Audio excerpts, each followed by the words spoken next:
And we're back to learning Photoshop in a year, day 101. Let me show you a multi-shadow effect. We'll create a text element that we put that in center. I'll press Ctrl A here to select it all. And I use the alignment options for the move tool.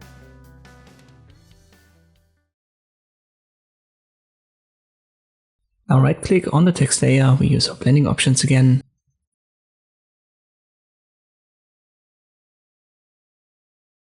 And we add a drop shadow just like we did in the last video. I sample the original text color and then I go a little bit down.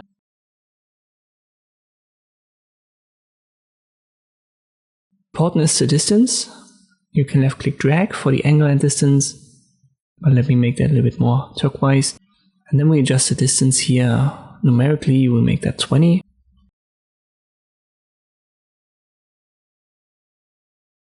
Keep the size to 0 for the specific effect, but you can also add that if you want to give it more of a blur. As I've said, you can left click drag for the angle and distance, but distance we want to keep at 20, and the spread doesn't have much of a role here.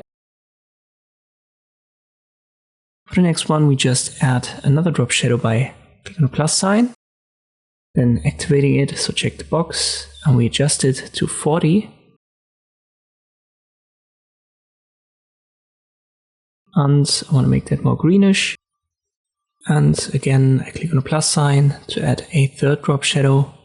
This should be at 60 and even more greenish. Keep in mind it takes a little bit of processing power, so when you add more and more of these, it's going to slow Photoshop down.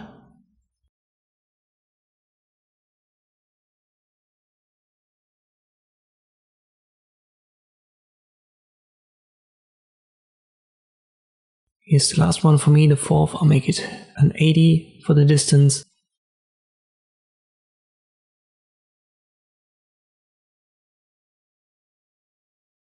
And now we have this effect. As I've said, you can freely adjust that via the drop shadow options, so add a blur if you want to or not, but this is the general process to create this multi-shadow text effect. I hope this video was helpful, thank you for watching, and I'll see you next time.